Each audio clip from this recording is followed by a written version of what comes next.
The biggest shift that I see is the efficiency and the productivity levels with today's technology have gotten to the point where we can now do the right things every single day versus doing the right things every once in a while.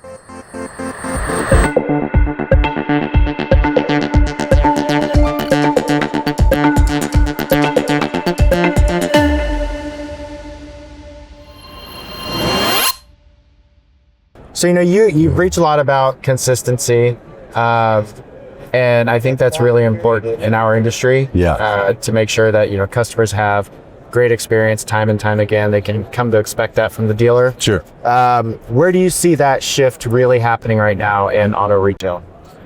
Well, I think as the technology continues to advance, and I'm actually a big fan, I shifted the word consistency to the word like daily. Right? Because I was thinking about it. When you look at the definition of the word consistently, like if I tell you I work out consistently, what does that mean?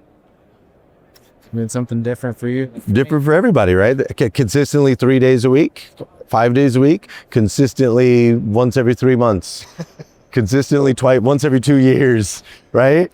So that word consistent kind of leaves it vague and it leaves it open. So I shifted it to the word like daily, right? Anything done daily changes everything because there's real clarity around daily. If I say I work out daily, that means daily. And so I think what's happened is now we have tools and technology that we never had before, where the industry was doing, a lot of people were doing things consistently, whatever that means. Whereas now we have the ability to do things daily. We can do the follow-up calls daily like we're supposed to, thanks to the technology that exists today. So the biggest shift that I see is the efficiency and the productivity levels with today's technology have gotten to the point where we can now do the right things every single day versus doing the right things every once in a while.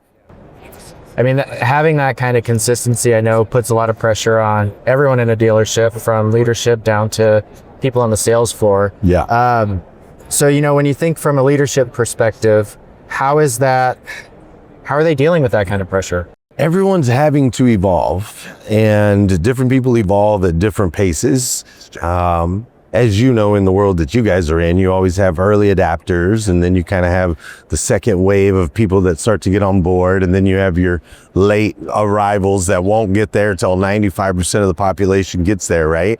And I think we see that in dealerships right now as everyone's being literally forced to evolve with extreme threats from a competitive nature across the board, from the Carvanas, the CarMaxes, the manufacturers, the Amazons, the AI technology, big groups, so on and so forth, lots of resources being thrown around. And so they're being forced to evolve. And the way that they're reacting is some of them are early adapters and they're really taking advantage of the opportunity. Others, they're trickling in. Starting to get that FOMO. Yeah, and then the ones that are going to be, I think this time though, there's not going to be room for the ones that come late to the party. I think that this is an extinction level event for those that don't get on board early. Yeah, I've seen a shift. I mean, it was easy a few years ago to be the laggers, and take your time adopting, but it's just not an option anymore. It's not an option. It's really not. So, you're very influential. You've got a great online presence and following. You're always talking to leaders and visionaries in the field. Hearing from dealers and managers and frontline staff every day. So how are those conversations shaping the advice that you're giving? Because people come to you and they want to be up to speed and know the latest trends and what they should be paying attention to. So how are you taking what you're hearing and giving it back?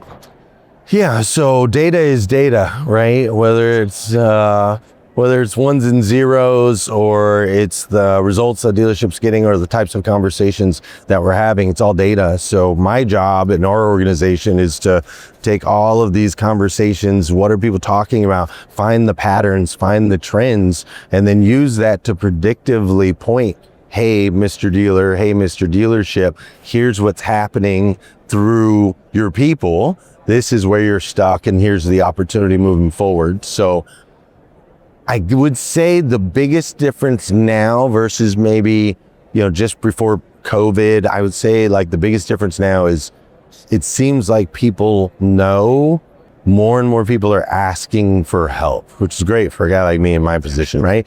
But more and more people are asking for help. Whereas for the last few years, we've heard a lot of, I got it, I figured it out. People kind of riding the COVID train still. Their bank accounts are still kind of stuff. But the market's getting really, really challenging. So biggest thing I'm hearing right now is, can you help me with? And then it's my job to fill in the, once they fill in that blank, figure out the patterns and then figure out how we can actually help them with those things. Yeah, I remember, COVID selling a car was like shooting fish in barrel. Yeah, man. Everyone was clamoring to get like the one car the dealer had. Yeah. Now we're back to normal. What a great season. Yeah. Once in a lifetime. Hopefully. Yeah. So we're here at NADA, and buzzword obviously is AI. Yes. Countless technology vendors. Yeah. Different types of software platforms. Automation is a big thing for dealers right now. So a tricky thing, I would imagine, I've never been a dealer myself, but balancing that technology with their equal. Yeah. Some don't want to learn a new software or do a new process. So how do you think leadership can kind of bridge that gap and make sure that there's, real adoption? It's very important that leaders know and understand that they have a right to operate their business, and they have a right to operate their business at a standard that is going to ultimately drive the result. When you own a business, you have taken all of the risk to create all of the opportunity. So what a lot of leaders need to understand is it's not about getting people to adopt, it's making sure that you're putting things in place that are ultimately going to benefit those that you're giving the opportunity to. If you put things in place that they're going to benefit from, and you clearly communicate how they benefit from it, then they don't have to be on board. They're just going to see it in their paychecks. They're going to see it in their wins. They're going to see it. To us, it was really important to create systems in our dealership that people couldn't lose. Whether they were driven or not driven, hardworking, not hardworking, good looking, not good looking, smart, not smart. If the system's created right, they're going to win. And when people are winning, they're bought in, bro. Like you see it in sports, right? Bandwagon. Oh, that team's winning. Now all of a sudden, I'm a Patriots fan. Yeah. You weren't a Patriots fan 4 months ago, right? Same thing in our businesses. So the leaders, instead of like, hey, let's kumbaya and get everybody rocking and rolling, it's like, make the decisions that are going to move your business forward, that are going to benefit your people the most, put them in a position to win, and they will ultimately become your biggest raving fan. Yeah, that's the formula. Good advice. It starts from the top, and if that's right. Leadership's bought in, it really trickles down. Yeah. Well, and not just bought in, like you can walk in as a leader and go, here's what we're doing now, and you need to change everything, and I expect this, and I need you to get bought in. And your people are going to be like, how do you have an increased expectation when nothing's changed? How do you expect me to sell more cars when we have less cars than we had a month ago? How do you expect me to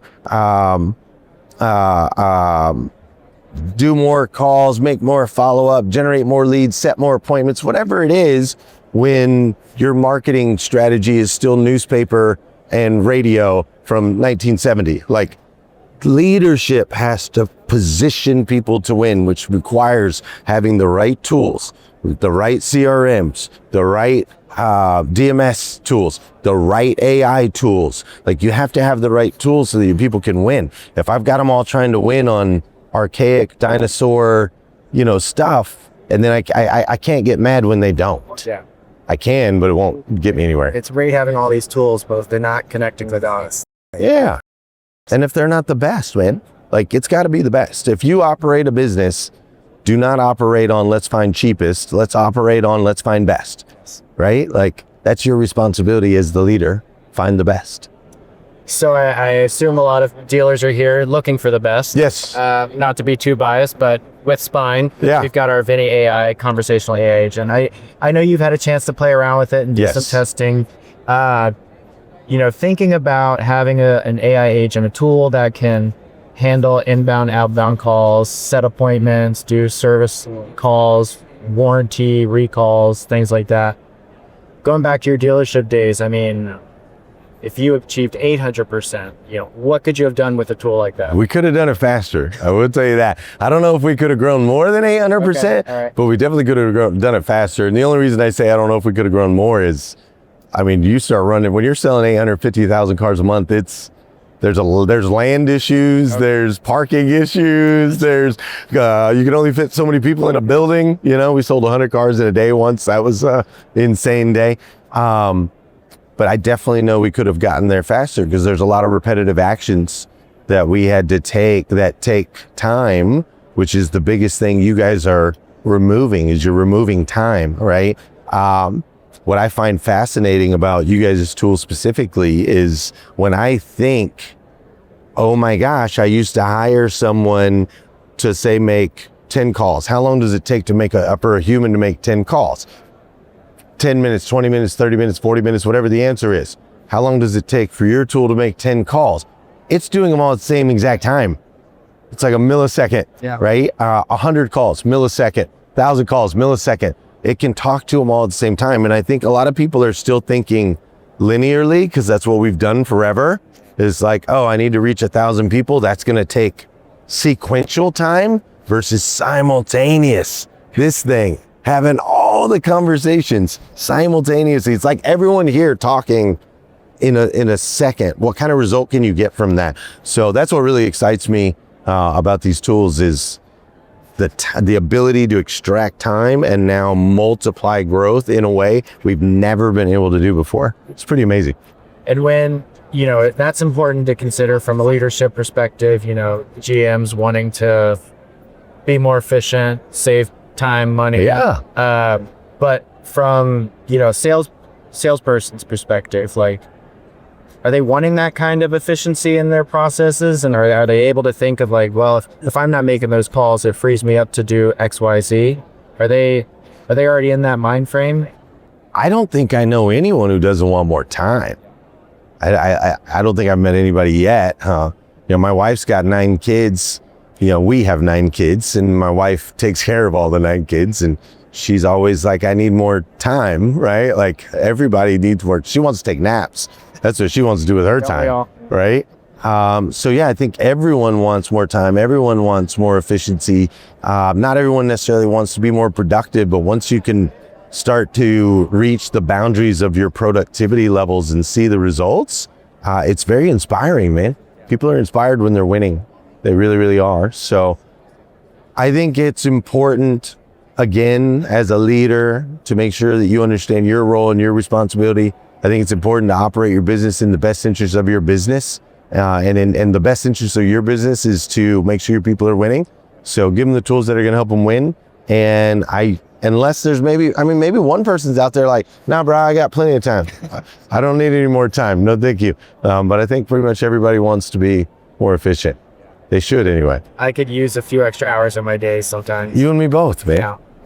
All right. Well, that was all my questions. I think we can, wrap up with just, if people want to reach out to you, find where you are, where are you going to be this year, what you got going on? Yeah.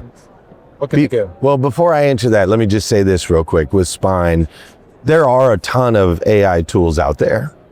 I mean, this came out and everybody's building widgets and gadgets and so on and so forth. And so anyone watching this, the one thing that I will say is what I'm doing right now in this current space is I'm not necessarily as enamored with the tools as I am with the teams. The people that are behind these products is really what's going to determine which of these products, make it, because it's like a .com bubble. 95% of them are going to be here 1 year, 2 year, 5 years, 10 years. And so you really got to look at the teams that are behind it. When it comes to Spyne, man, the things that you guys are doing, the people that you guys have on this team are absolutely incredible. The integrations that you guys are doing, the willingness to play in the sandbox with guys like VinQ and so on and so forth. Like, you guys are just doing a lot of incredible things. And I've seen that from the outside. You're incredible people. So I just want to say that. Don't necessarily look just at what a tool can do. Look at the team behind the tool.